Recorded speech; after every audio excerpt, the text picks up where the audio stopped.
Tubahaye ikaze bakunzi ba Gikundiro Sport TV, uyu munsi nkuzaniye umuntu udasanzwe, nushaka umwite Roberto, nushaka umwite Oliveira, nushaka umwite Goncalves, nushaka umwite Do Carmo, ayo mazina yose naye ariko azwi cyane ku izina rya Robertinho. Nkuzaniye rero amateka n'ibigwi by'uyu mugabo. Niba uri mushyashya ndanagusaba gukora subscribe, ugakora share ndetse ukaduha na comment kugira ngo tujye tubagezaho ibyo mukeneye cyangwa se ibyo mwifuza kumenya. Turaza kureba rero Robertinho ni muntu ki, turebe amazina ye, turebe niba yarabaye umukinnyi w'umupira w'amaguru wabigize umwuga mu makipe ya shampiyona cyangwa se mu ikipe y'igihugu, cyangwa se niba yarabaye umukinnyi mpuzamahanga, ibikombe yatwaye n'ibitego yatsinze ndetse n'ibikombe yatwaye ari umutoza. Tubahaye ikaze rero, nk'uko bisanzwe turabasaba gukora subscribe kugira ngo mudushyigikire. Arega umuntu aba yaranavunitse mushatse mwayimpa rwose ndabasabye. Hanyuma rero uyu mugabo Robertinho ugiye kuba umutoza w'ikipe ya Rayon Sport, ni ubwa kabiri agiye kuyigarukamo. Uyu mugabo yitwa Roberto Oliveira Goncalves do Carmo, azwi cyane ku izina rya Robertinho. Akaba afite imyaka 64 n'ukwezi kumwe, yavutse ku itariki 22 z'ukwa gatandatu 1960, avukira i Rio de Janeiro mu gihugu cya Brazil. Afite 1 na santimetero 73 z'uburebure. Ni umukinnyi rero w'umunyabrazil, uyu munsi akaba ari umutoza w'umunyabrazil. Ni umunyabrazil rero wabaye umukinnyi mu makipe atandukanye, amaklub, ndetse akinira n'ikipe y'igihugu ya Brazil, ndetse akinira n'andi makipe yo ku rwego mpuzamahanga nk'umukinnyi wabigize umwuga. Uyu mugabo rero yatangiriye mu ikipe ya Fluminense ariyo yanamureze, ayitangiramo mu mwaka w'1973 kugeza mu mwaka w'1976 yakiniye ikipe y'abatarengeje imyaka 20 ya Fluminense kugeza ku itariki ya mbere y'ukwa mbere 1977. Nyuma yaho 78 kugeza muri 82 yarakomeje akinira iyo kipe ya Fluminense y'abakuru mu gihugu cyabo cya Brazil. Nyuma mu 83 ayivamo ajya muri Flamengo nayo muri Brazil.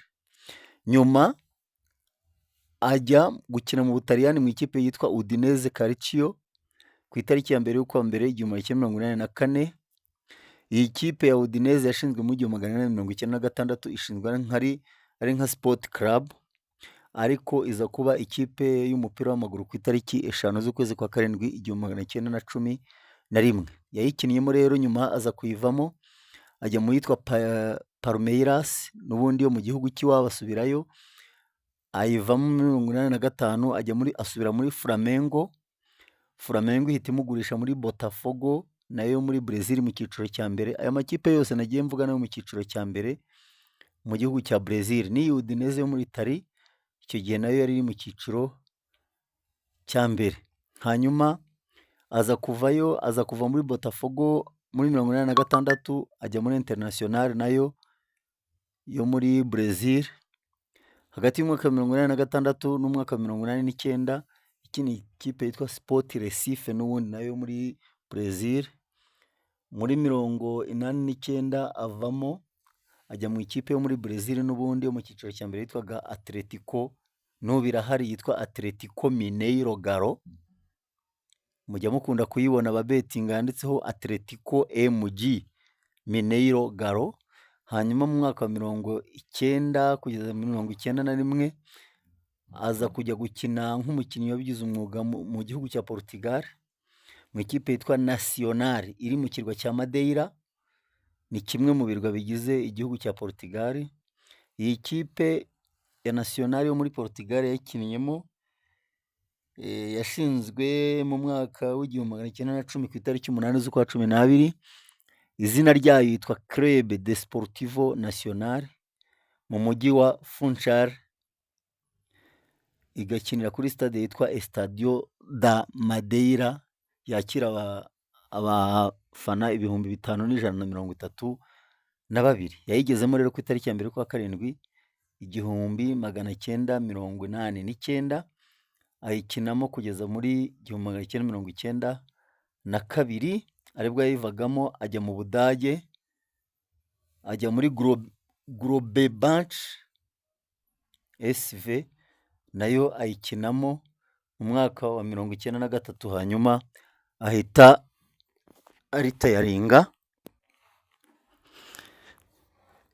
Ubwo atangira akazi ko gutoza. Ubwo akigera hano mu Budage, yagiyeyo aragenda ajya mu ikipe ya Grossenbach, ayikinamo hagati ya 1992 n'93. Hanyuma rero nyuma yaje kuyibera umutoza mu mwaka w'1994-95, avamo ajya gutoza iwabo muri Brazil mu ikipe yitwa Rio Branco SP, ayivamo ajya muri G Brazil muri 1999. Hanyuma mu mwaka wa 1999 n'ubundi yanatoje yitwa Sao Bento. Ayivuyemo mu mwaka w'2000 atoza amakipe abiri, Fluminense ya yindi yakinnyemo, arongera asubira muri Sao Bento muri 2001. Hanyuma muri 2002 asubira muri Fluminense. Mu mwaka wa 2002 n'ubundi yabaye mu batoza b'ikipe y'igihugu cya Brazil.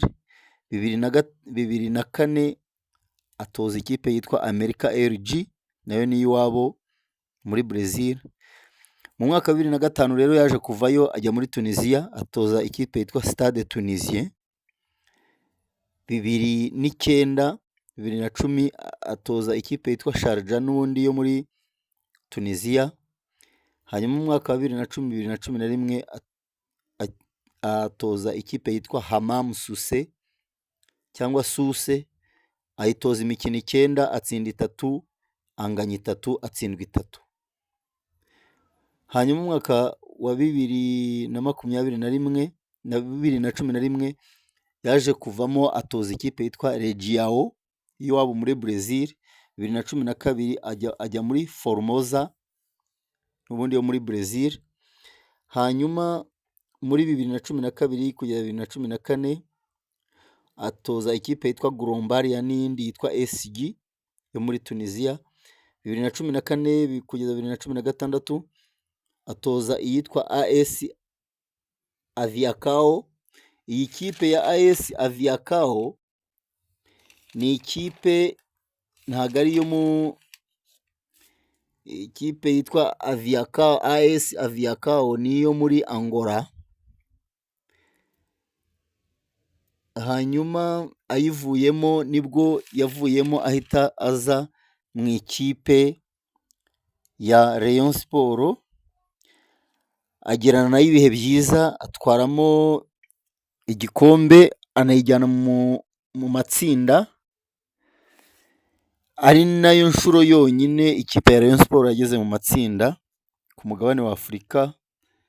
Hanyuma akaba nta n'indi kipe irabikora kugeza n'uyu munsi. Avuye rero muri Rayon Sport mu mwaka wa 2021-2022 kugeza muri 2022-2023, imyaka 2 yose yayimaze muri Vipers, ayitoza imikino 44. Nyuma avuye muri Vipers yaje kurambarizwa n'ikipe ya Simba Sporting Club muri 2022-2023, ayitoza imikino 18.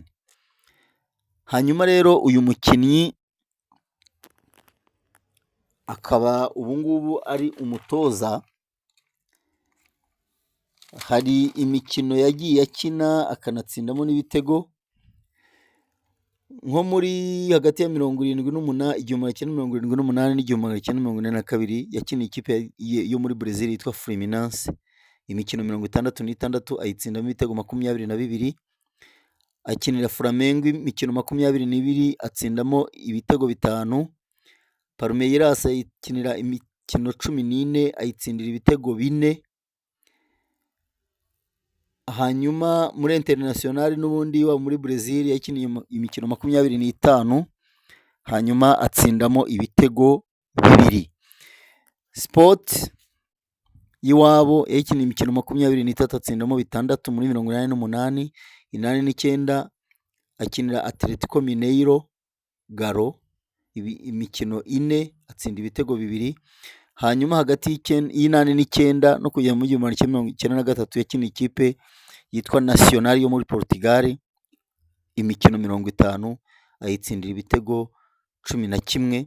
Hanyuma hagati y'94 n'95 Grossenbacher ayitsindira ibitego 7 mu mikino 8. Hanyuma yabaye umukinnyi mpuzamahanga rero aza guhamagarwa mu ikipe y'iwabo muri Brazil, aho bwa mbere na mbere yahamagawe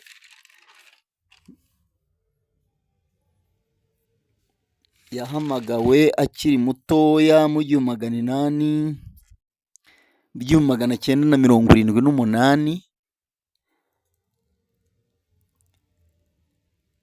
yakinnye mu gikombe cyitwa South America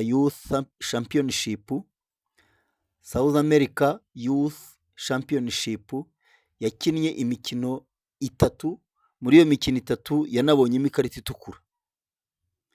Hanyuma mu 1980 yahamagawe mu ikipe y'igihugu cya Brazil mu mikino 2 ya gicuti ariko ni international friendlies, imikino 2 ya gishuti. Abwo yahamagarwaga ku mukino wagombaga kuba ku itariki 25 z'ukwa 9 1980 yarahamagawe ndetse anabanzamo. Icyo gihe Brazil itsinda ibitego 2-1 cya Paraguay. Bawukiniye muri Paraguay kuri stade yitwa Los Defensores del Chao Asunción muri Paraguay. Ni stade yakira ibihumbi 25. Umusifuzi w'uwo mukino yitwaga José Roberto Wright. Hanyuma aza gukina n'umukino wa kabiri wa gicuti nabo bakinnye na Paraguay ku itariki 30 z'ukwa 10 1980, aho Brazil yihanangirije Paraguay itsinda ibitego 6-0. Uwitwa Zico wa Brazil yatsinzemo 2, Tita atsinda 1, Presti ze Sergio atsinda ikindi, Luizinho atsinda ikindi, icyanyuma gitsindwa n'uwitwa Socrate wari na kapiteni w'ikipe ya Brazil.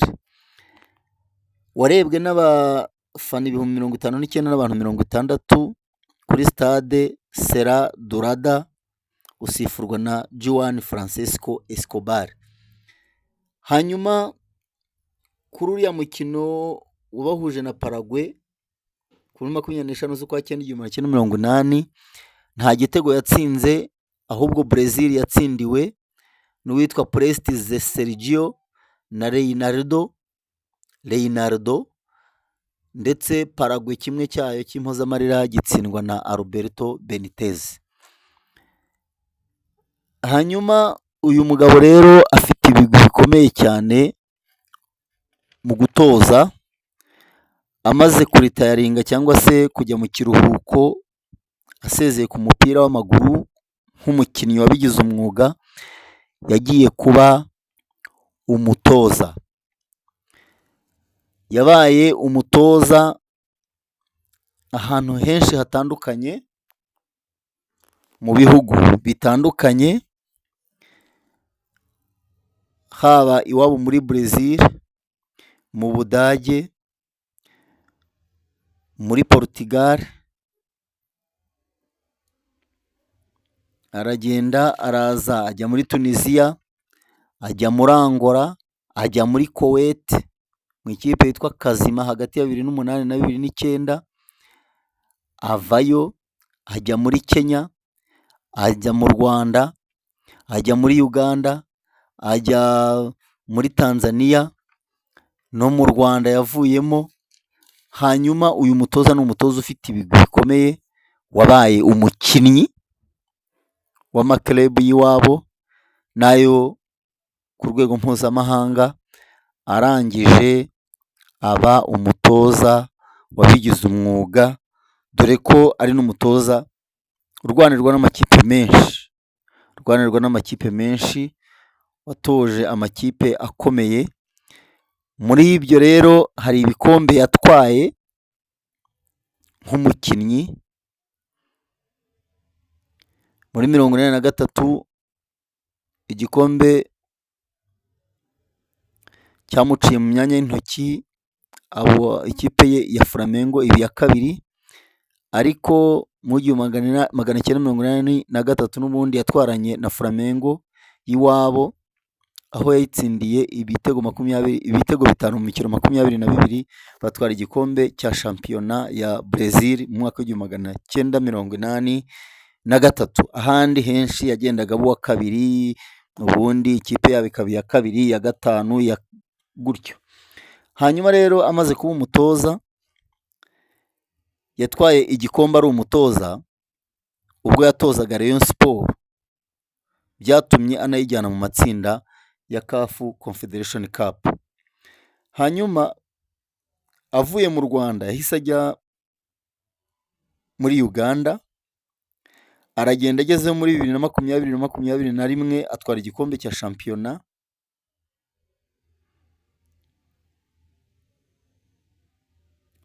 cya shampiyona, ya Uganda.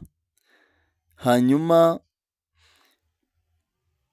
mu mwaka wa 2021-2022 atwara igikombe cy'igihugu aba uwa kabiri, mu gihe 2020-2021 yari yatwaye igikombe cy'igihugu cya Uganda.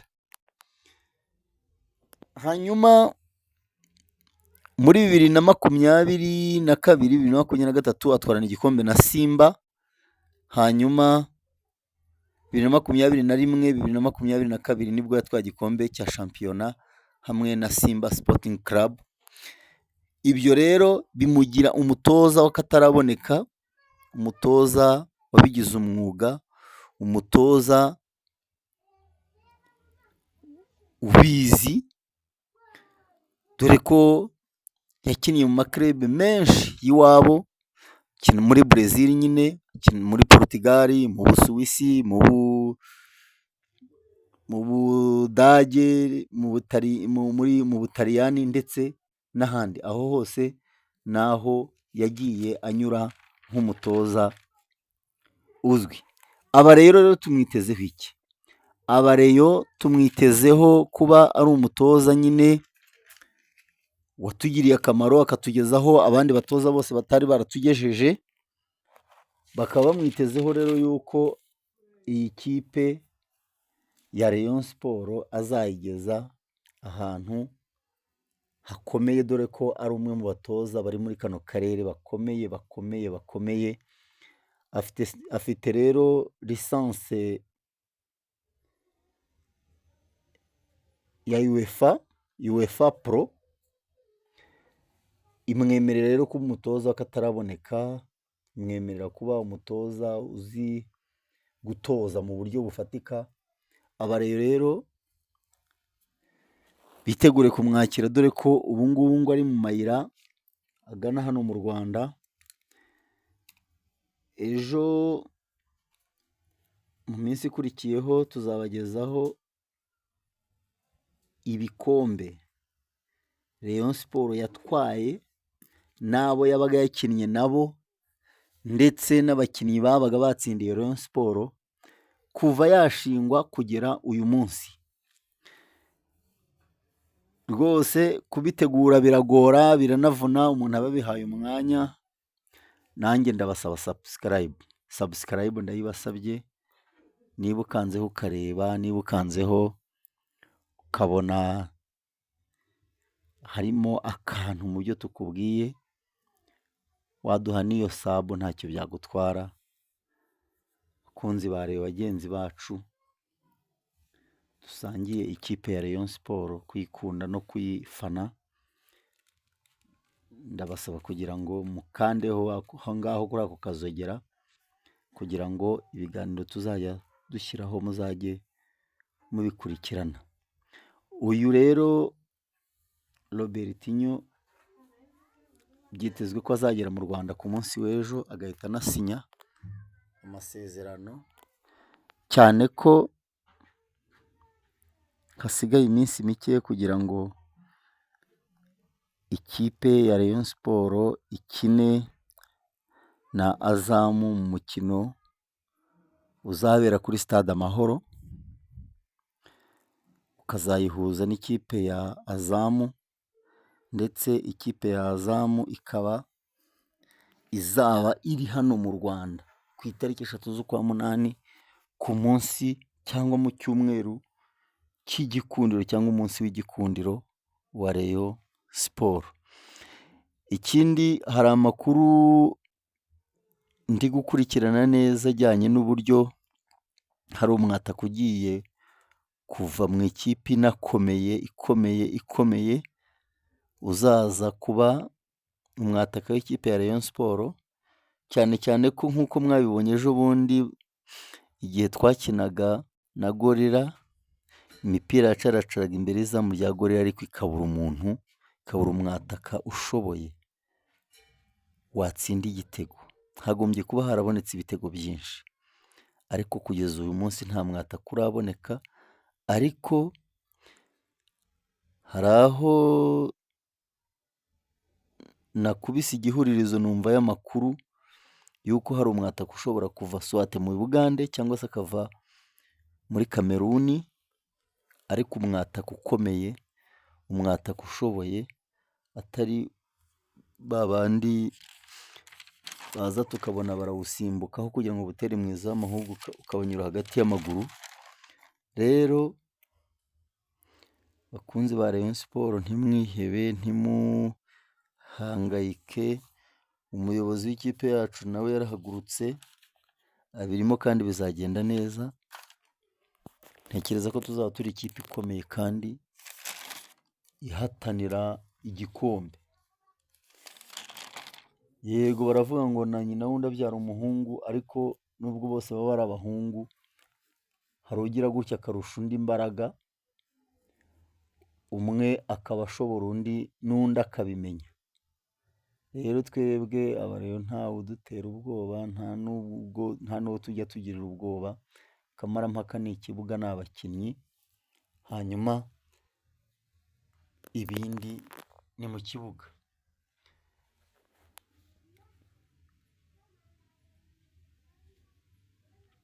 Ndabashimiye, mukomeze mukande kuri subscribe, hanyuma dukomezanye